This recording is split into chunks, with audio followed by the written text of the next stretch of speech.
So why did I decide to have gastric bypass? That's a really good question. It really is. My journey started back in 2017. It was probably my third round of mental health counseling. And during a session, I realized that I had a really rough relationship with food. And I had a bad relationship with food my whole life, especially up until that point. I have a parent with narcissistic personality disorder. So there was a lot of emotional things that took their toll on me. Just look at the caption. And so I realized at that point that I was numbing every single emotion with food, good, bad, ugly, the whole thing. So I started a lifestyle journey, and that's when I first, stopped kind of using food as a crutch and really started shifting my perspective about food. Now, long story short, I developed panic disorder. I developed a lot of anxiety. I struggled with depression. I struggled with leaving my house. And what the reason for that is the way she explained it to me is like, say you have like two sliding scales, right? So you have this far, and you're using food to basically suppress that anxiety, like down to here, right? So now when you're not using the food, it's coming back up to here, and you only have about this much space left. So that's the space I had to work with and learn how to cope. And obviously, because I didn't have healthy coping tools at the time, it just went over. And that's when I developed my mental health struggles. So I had to spend a lot of time working through that.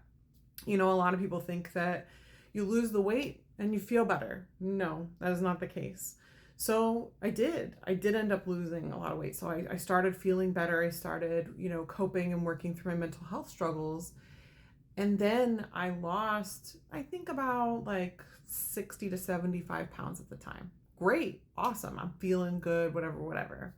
I then had a nodule on my thyroid. So I had to have half my thyroid removed. And it really kind of knocked my body out of whack after that point. And then I started struggling with hormonal challenges with my weight. I'm also diagnosed with polycystic ovarian syndrome. Anybody who knows anything about PCOS knows that it works different for everybody. But my metabolism took a hit. Not only did I have the PCOS, but then I lost half my thyroid. So then my body's just trying to fight to keep up. Now, in the meantime, I have developed very healthy eating habits, a very healthy relationship with food.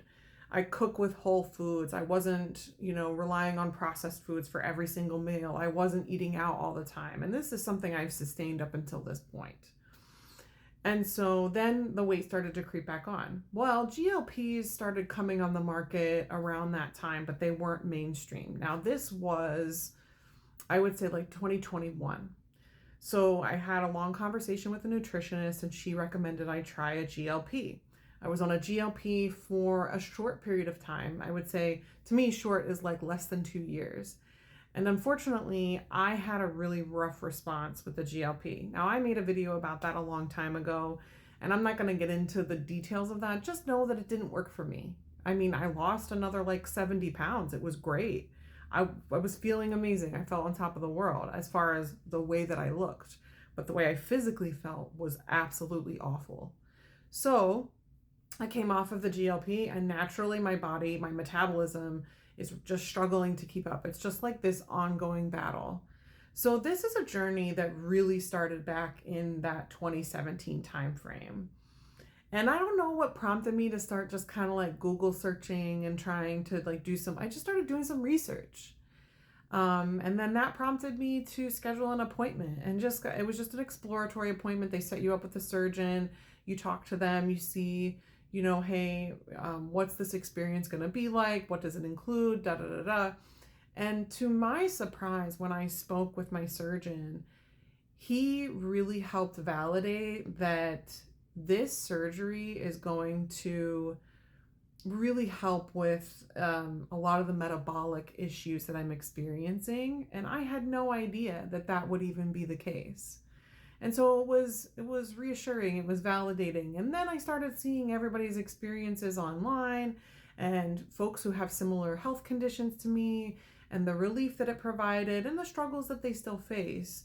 And it was really, really helpful. So that's my why. And, unfortunately, I'm starting to see things kind of come down the pike from my polycystic ovarian syndrome. It starts to affect more than just your metabolic health. So now I have high blood pressure. Now I'm not super, super high. I'm kind of like on the lowest dose medication you could be on. My cholesterol is a little out of whack, which also doesn't make any sense because I don't eat garbage. So I want to take care of my cardiovascular health. I want to improve my metabolism. I just want to feel better. And I know that that this weight into my 40s and 50s and beyond is just not ideal.